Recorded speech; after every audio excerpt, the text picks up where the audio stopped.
कल मतदान हो चुका है, तमाम प्रत्याशियों की किस्मत ईवीएम में कैद हो गई है और अब बारी है उस विश्लेषण की कि पूरा चुनाव कैसे चला, किस तरीके से हुआ, उस पर विश्लेषण करेंगे। कौन कहां पर खड़ा है, हार जीत का मार्जिन होगा तो क्या होगा। हालांकि फैसला आएगा 4 जून को मतगणना के बाद, किस तरीके से कौन हारा है कौन जीता है। लेकिन एक पत्रकार की जिम्मेदारी होती है कि उस पर विश्लेषण करे, पूरा चुनाव हवा का रुख क्या कह रहा है, क्योंकि तमाम नेताओं ने, तमाम उम्मीदवारों ने पसीना बहाया, उस पर चर्चा करेंगे। एडवोकेट नरेश चौहान जी हमारे साथ है और दर्शकों को बड़ा इंतजार था कि आखिर नरेश चौहान जी का विश्लेषण कब आएगा, क्या सोचते हैं।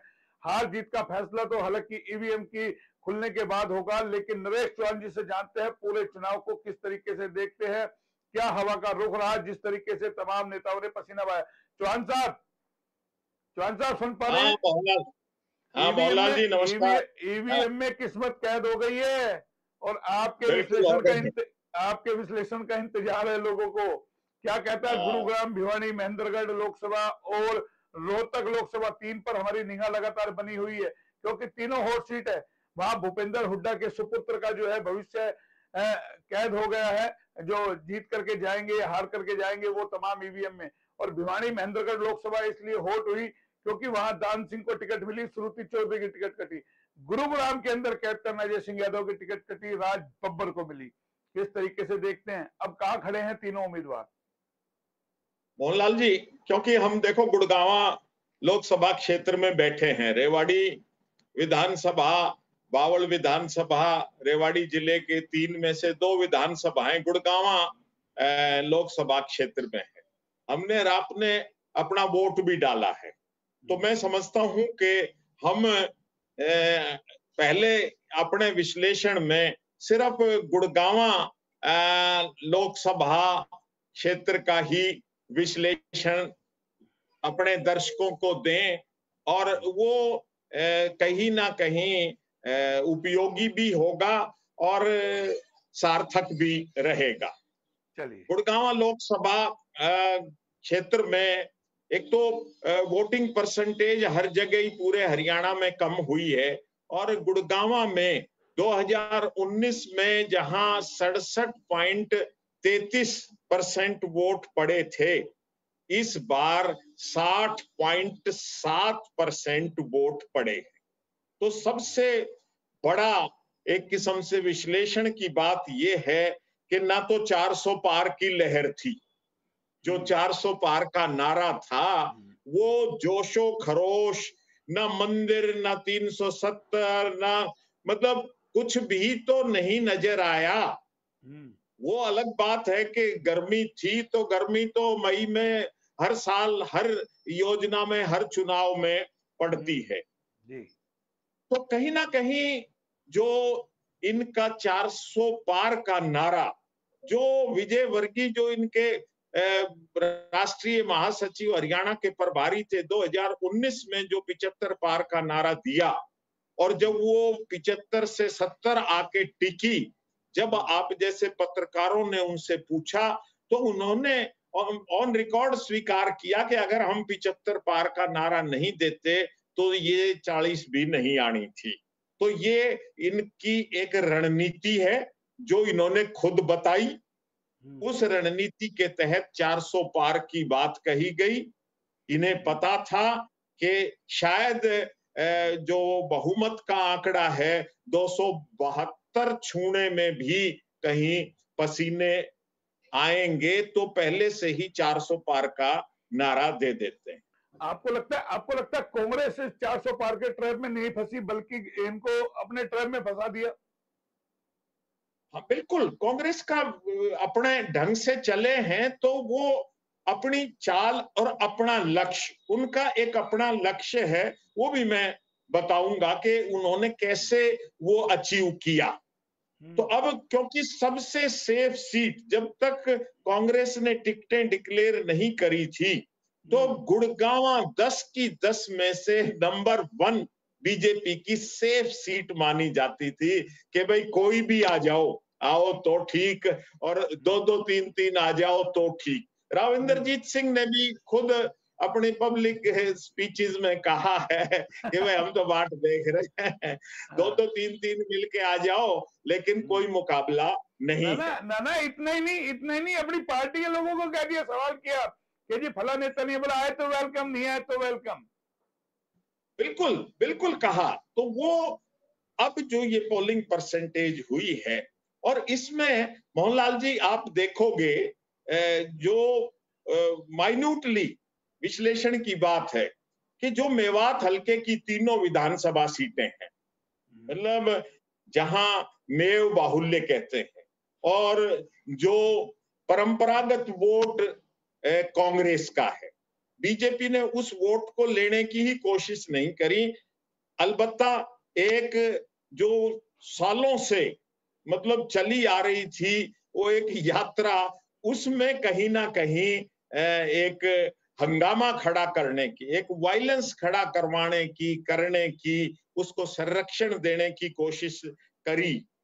तो वहां का पोलिंग परसेंटेज आपको चौंकाएगा कि फिरोजपुर झिरका में 64.3%, आपके पुनाना में 62.3 और नुहू में 65.4% पोलिंग हुई है।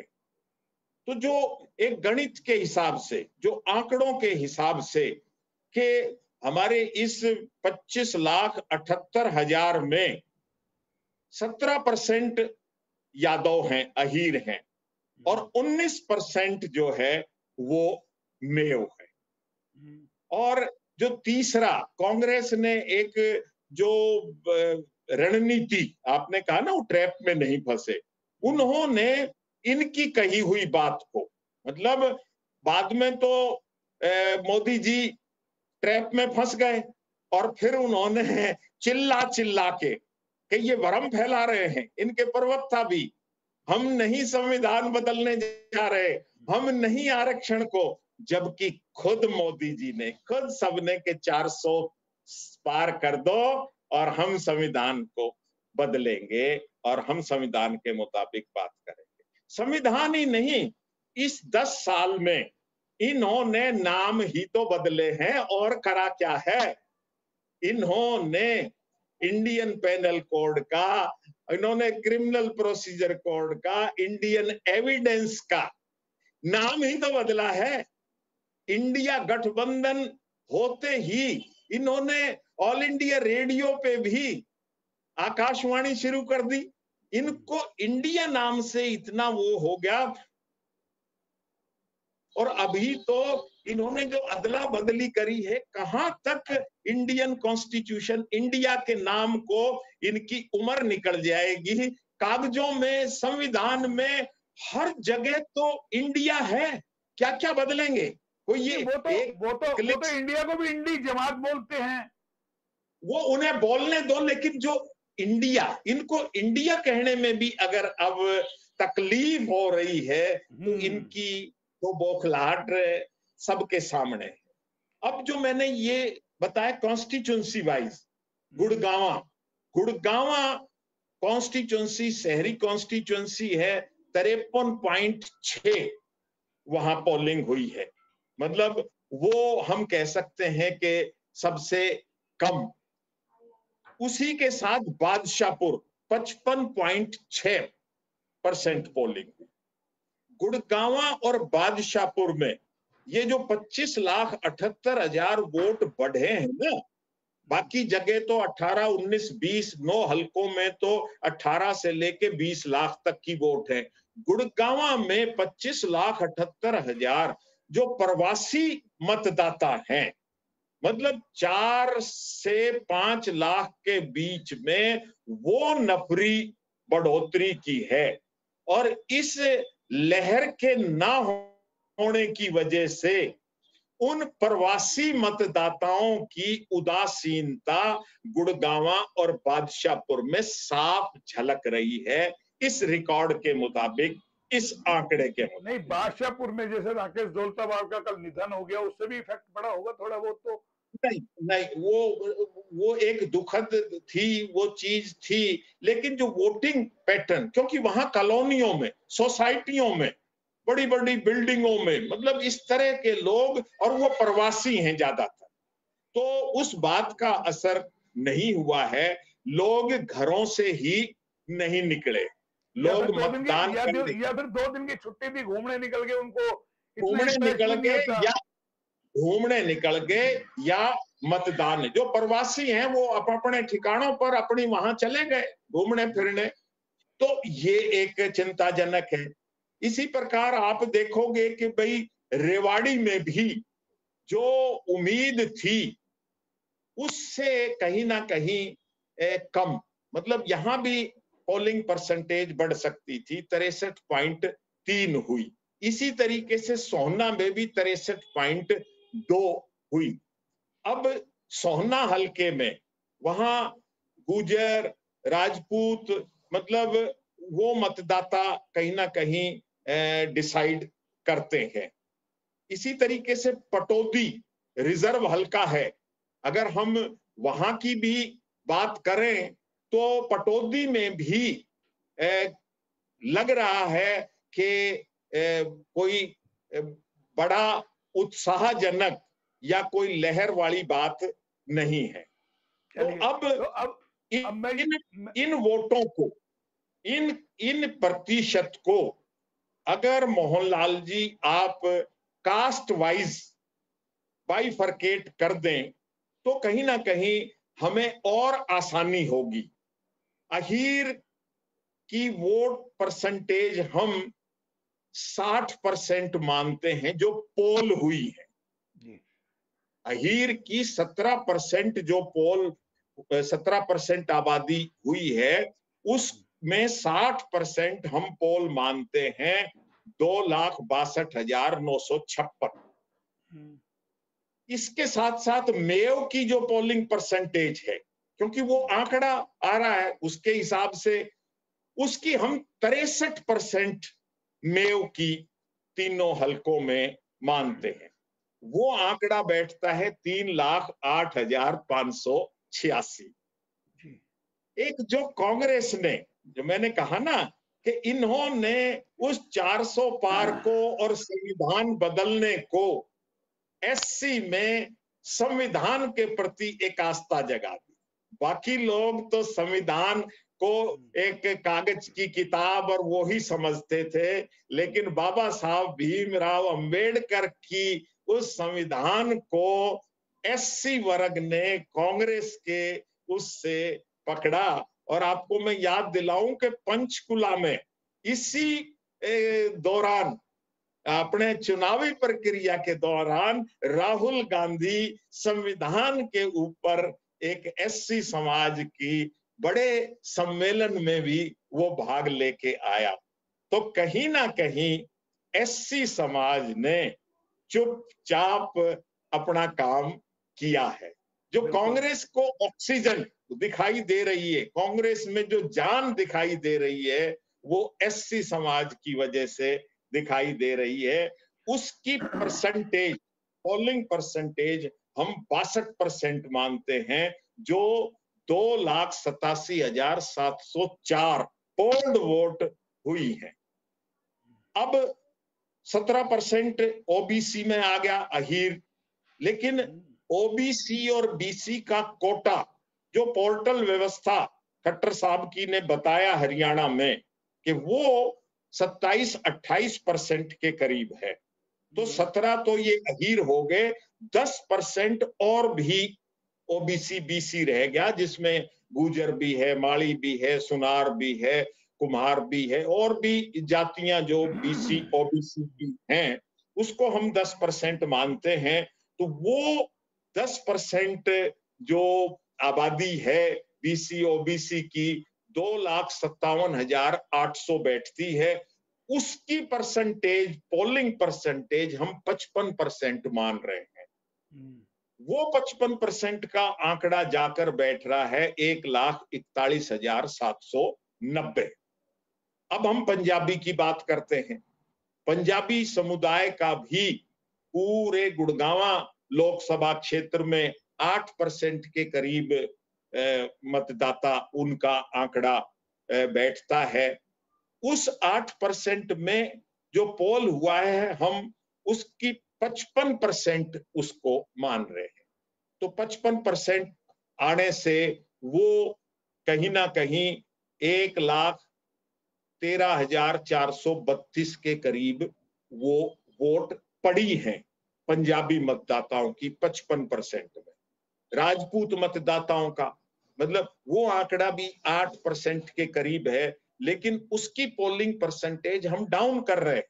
उसकी 52% हम काउंट कर रहे हैं कि वो पोल हुई होगी 1,07,000 के करीब। जाट का परसेंटेज 7% है टोटल गुड़गांवा, उसमें जी जी जी 1,80,460। उसकी पोलिंग परसेंट हम ज्यादा मान रहे हैं कि वो 60% वो पोल हुआ है। तो वो 60% जाके 1,08,276 बैठता है। ब्राह्मण की 7% वोट है, उसको हम 55% मान रहे हैं कि पोल हुई होगी। वो 99,253 बैठ रहा है। वैश्य समुदाय 5-6% के करीब, उसकी भी हम 50% मान रहे हैं कि वो उन्होंने भी ज्यादा उत्साह नहीं दिखाया, तो वो करीब 65,000 के करीब पोल हुई है। और 2% अदर्स को हम मान रहे हैं। अदर्स के कोटे में 51,560 2% है, उसमें हम 40% पोल मान रहे हैं। तो वो कहीं 20-21,000 के करीब पोल हुई है। तो इसका एक किस्म से ये साइंटिफिक हम बता रहे हैं कि ये चीज है। अब अगर हम मान लो सारी अहीर वोट राव इंद्रजीत सिंह को दे देते हैं, टोटल जो पोल हुई है 2,62,956, 62 से भी हम कहते हैं कि 2,65,000 ले लें राव इंद्रजीत सिंह जी कि भाई और कोई ले या ना ले, कि आपकी 2,65,000 जो है वो पक्की वोट आपको मिल गई। ठीक है। इसके साथ साथ कि हम बराबर में ही मेयो की जो 3,08,586 वोट हैं, तो जब हम यादव की वोट राव इंद्रजीत सिंह को दे रहे हैं तो फिर हमें न्याय करना पड़ेगा। 3,08,000 वो हम बब्बर को देंगे, 8,000 घटा के देंगे। राव इंद्रजीत सिंह ने हो सकता है 8,000 वोट वहां मेवों की भी ले ली हो। हमने यादवों की वोट तो राव साहब को 3-4 हजार फालतू दे दी, लेकिन मेवों की वोट हम राव साहब को 8,000 और दे रहे हैं। तो 3 लाख राज बब्बर को वहां से मिल रही हैं। ठीक है। इस बड़े चंक में भी आप देखोगे कि राव साहब की 35,000 से हार हो रही है। अगर ये दो बड़ी कास्ट कॉम्बिनेशन की अगर हम तुलना करें, जिन्होंने बढ़ चढ़ कर वोट दी है, इसमें कोई दो राय नहीं कि यादव ने भी और मुसलमान ने भी। चलिए चलिए चलिए, ऑल ओवर अगर हम मान ले, मतलब तमाम वोटों का आकलन हम मान ले, तो आपको क्या लगता है? इसी में तो बता रहा हूं मैं कि मतलब हम अंदाजा नहीं लगा रहे, हम तो बाकायदा वोट पोल जो हुई हैं और जिन समाज की है उनको बांट रहे हैं। अब एससी वर्ग आ गया। एससी वर्ग की जो वोट पोल हुई है 2,87,704 ये पोल हुई है। 87,000 वोट फिर हम राव साहब को दे रहे हैं इसमें से एससी की, लेकिन 2 लाख वोट राज बब्बर को कांग्रेस को जा रही है। कांग्रेस की जान है वो। 87,000 वोट फिर भी हम इसमें से राव साहब को दे रहे हैं। अब जो अदर ओबीसी है 1,41,000, जिसमें सैनी भी आ गया, कुम्हार भी आ गया, सुनार भी आ गया, गुजर भी आ गया, मतलब उस वोट बैंक में 1,41,000 में से हम 80,000 वोट कहीं ना कहीं फिर राव साहब को दे रहे हैं बड़ा चंक, लेकिन 60,000 वोट उसमें से भी हमें मिल रहा है कांग्रेस के उसको, मतलब 80,000 वहां देने के बावजूद 60,000 वोट बब्बर को मिल रहा है। अब पंजाबी बिरादरी का आ गया, 1,13,000 जो पोल हुई हैं उसमें हम कहीं ना कहीं थोड़ा सा मार्जिन, क्योंकि बिरादरी का समाज में भी असर हुआ है, तो हम मानते हैं कि 70,000 वोट जो है वो तो मिली है बब्बर को, और 43,000 वोट मिली है राव साहब को। तो 43,000 वोट हम पंजाबी वोट भी राव साहब को दे रहे हैं। राजपूत कोटे की 1,07,000 वोट में से हम मान के चल रहे हैं कि भाई राजपूत की नाराजगी पूरी भारतीय जनता पार्टी से रही है, सब चीज है, तो फिर भी हम ज्यादा वो नहीं, एक साथ में हम 65,000 वोट बब्बर को दे रहे हैं, और इसके थोड़ा सा कम, मतलब 40,000, 35-40,000 हम राव साहब को राजपूत वोटों में भी दे रहे हैं। जाट वोट जो 1,08,000 पोल हुई है उसमें से हम सिर्फ 28,000 वोट ही राव साहब को दे रहे हैं, 80,000 वोट राज बब्बर को जा रहे हैं। चलिए 30,000 मान लो, उसमें भी दे दो 10-20,000 फालतू, क्या दिक्कत है? मैं बता रहा हूं कि भाई वो चीज है। अब रह गई ब्राह्मणों की 1 लाख के करीब वोट, तो ब्राह्मण वोटों को भी हम 50-50 में, ऐसे ही जो वैश्य समाज की वोट है या अदर्स की भी वोट है वो भी हम 50-50 में, क्योंकि वो मंदिर का, हिंदू का, सनातन का, मतलब कई चीजें हैं, तो ये 1,80,000-90,000 में से हम 50-50 हम कर रहे हैं कि भाई 90,000 वोट नहीं, दोनों उसमें को। राव, मैं रोकूंगा, उसमें राव साहब को ज्यादा मिलेगी। देखिए ब्राह्मण बनियों की ज्यादातर वोट बीजेपी को है।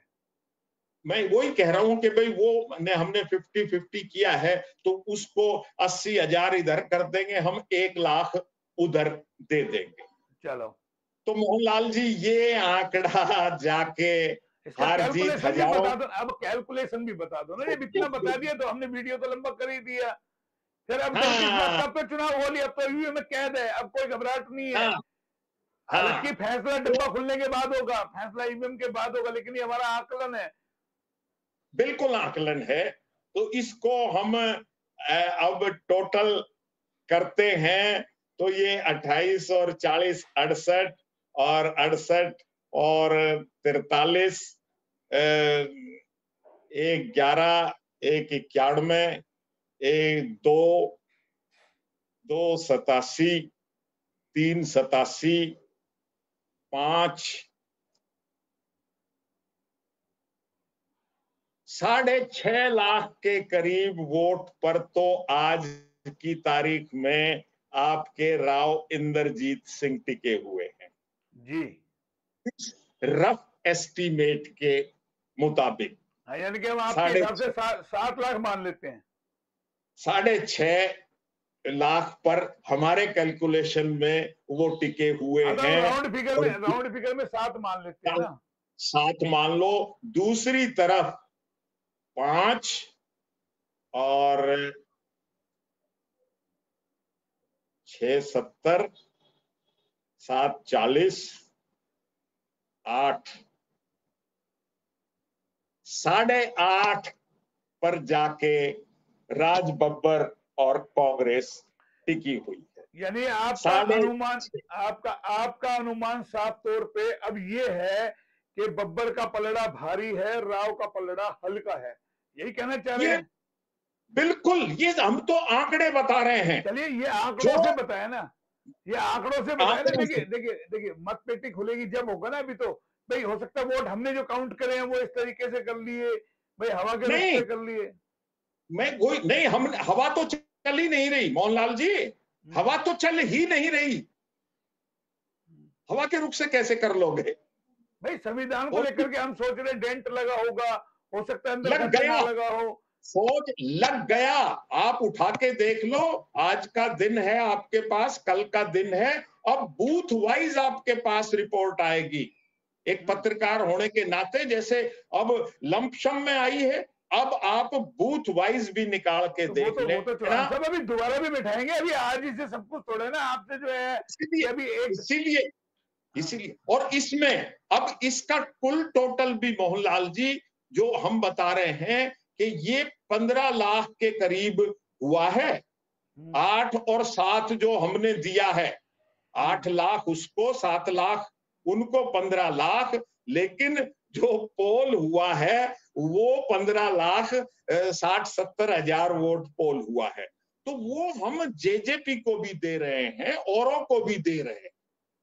मतलब तो जब मेरा अनुमान है कि हार जीत का मार्जिन बहुत कांटे का रहेगा और लाखों में हार जीत नहीं है, हजारों में हार हाँ, जीत नहीं होगी। लेकिन हम ये मान के चल रहे हैं 1,50,000 के बीच में हार जीत होगा, 1 लाख का इधर उधर हो सकता है। वही कह रहा हूं मैं कि हजारों में मार्जिन लेकिन रहेगा, लेकिन 50,000। राव समर्थक 3 से 5 लाख 8 लाख तक की जीत मान रहे थे। अब मेरा सवाल ये होता है कि क्या वो जायज मान रहे हैं या कोई ऐसा खेल पलटेगा या कुछ और होगा, क्योंकि आपने आंकड़ों से समझाया है।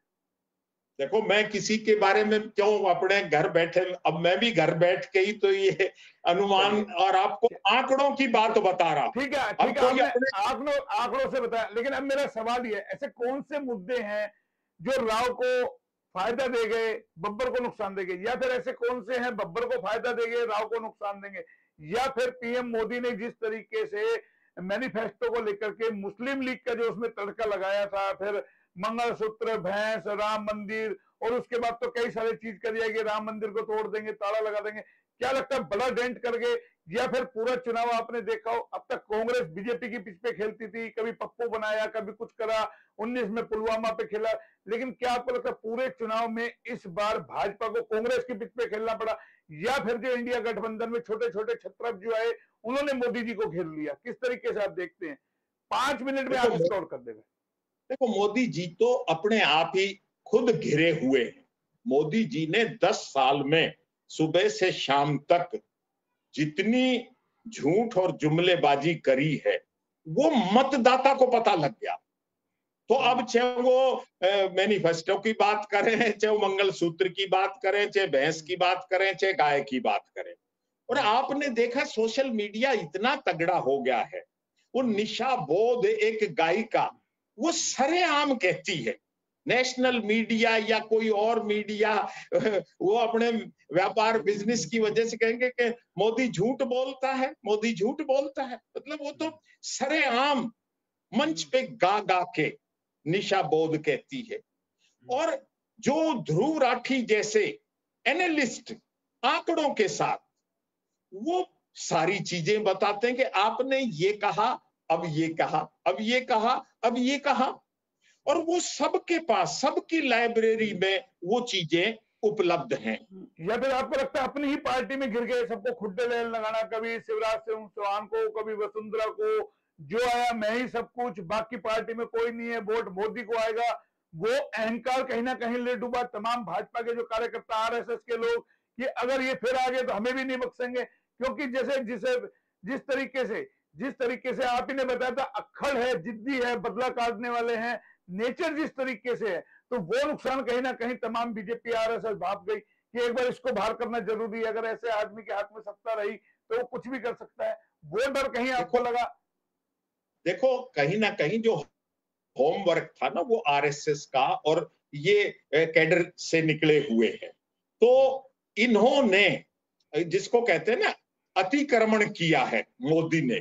मतलब मोदी को जितना स्पेस दिया पार्टी ने, आरएसएस ने, अब वो उससे बढ़कर रशिया और चाइना की तर्ज पर, ट्रंप की तर्ज पर जो संविधान बदलने की और वो चीजें, ये एक किस्म से डेमोक्रेसी को तानाशाही में कन्वर्ट करने के चक्कर में हैं। चौहान साहब अतिक्रमण करना अलग बात है, हाईजैक करना अलग बात है। अतिक्रमण ने सब कुछ हाईजैक कर लिया और एक स्लीपर सेल बना दिया, लोगों को, अपने समर्थकों को एकदम स्लीपर सेल में कन्वर्ट कर दिया, अंधभक्त ऐसे बना दिए, चाहे उनको सिलेंडर से मतलब नहीं है, महंगाई से मतलब नहीं है, बेरोजगार, सिर्फ एक नाम, यानी कि इतना चलचित्र दिखाया, इतना तमाम वीडियो दिखाए कि वो सब घेरे के अंदर ला करके रख दिया। वो नुकसान कहीं ना कहीं हो गया।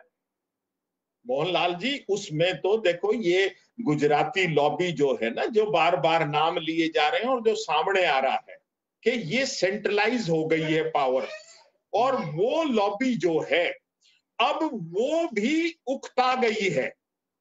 मतलब अब वो भी रिवर्स गियर मार रही है। मतलब वीडियो बड़ा हो जाएगा, लेकिन चलते चलते 30 सेकंड के अंदर गुड़गांव लोकसभा का एक छोटा सा आकलन, 30 सेकंड में चौहान साहब के शब्दों में जो एक टैगलाइन बने, हेडलाइन बने हमारी, कि गुड़गांव लोकसभा सीट पर यह होने जा रहा है। देखो 1977 में राव बीरेंद्र सिंह को गैर अहीर मनोहर लाल ने अप्रत्याशित रूप से 60,000 वोटों की हार दी थी। कहीं राज बब्बर 1977 का इतिहास 2024 में ना दोहरा दे। शाबाश, ये चीज हुई आपने जो पूरा एक 30 सेकंड के अंदर जो विश्लेषण किया। फिलहाल आप जुड़े, बहुत बहुत धन्यवाद। फिर आएंगे नए अपडेट पे, और अगली बार आएंगे तो आपसे एक एक बूथ पे जानेंगे क्या है। हालांकि फैसला होगा जब चुनाव परिणाम आएगा, 4 जून को पेटियां खुलेंगी, ईवीएम खुलेगी, उसका इंतजार रहेगा। हम अपने दर्शकों से कह देते हैं कि ये हमारा विश्लेषण है, इसको मन से ना लगाएं, दिल से ना लगाएं, सिर्फ समझिए कि एक आकलन है नरेश चौहान जी का, जो उन्होंने वोटिंग वाइज दिया, किस तरीके से मतदान हुआ, उस पर रिसर्च पूरी की है, वो हम आपको दिखा रहे हैं। फैसला वही मान्य होगा जो ईवीएम खुलेगा, उससे जो फैसला आएगा, जो काउंटिंग होगी, उसके बाद असली हार जीत का फैसला होगा। लेकिन ये आकलन है, आपस में भाईचारा खराब ना करे, गलत कमेंट ना करे, गंदी भाषा का प्रयोग ना करे, क्योंकि बहुत सारे लोग हैं जो गलत कमेंट और गंदी भाषा का प्रयोग करते हैं। कृपया संयम रखे, भाईचारे को बनाए रखे। चुनाव में हार जीत चलती रहती है और चुनाव का मतलब ही हार जीत होती है, कोई हारता है कोई जीतता है। ये चौहान साहब ने विश्लेषण किया कि 1977 या 87 1977 का इतिहास गुरुग्राम लोकसभा सीट दोहरा सकती है। उस पर ये पूरा डिटेल इन्होंने बताया कैसे वोट आए। लेकिन चलते चलते फिर अपील करते हैं, जो भी दर्शक हमारी खबर देखते हैं वो संयम से खबर देखें, गलत चीजों का प्रयोग ना करें, गाली गलौच ना करें, गलत गंदे कमेंट ना करें, क्योंकि चुनाव होता है हार जीत के लिए, हार जीत होती रहेगी। बार बार हम ये अपील कर रहे हैं, अपना भाईचारा जो है खराब ना करें, और जो है मन भेद ना करें, मतभेद हो सकता है आपका, मन भेद ना करें और बनाए रखें। फिलहाल इतना ही। आप जुड़े चौहान साहब, बहुत बहुत धन्यवाद। फिर आएंगे नए अपडेट पे, तब तक के लिए नमस्कार। नमस्कार।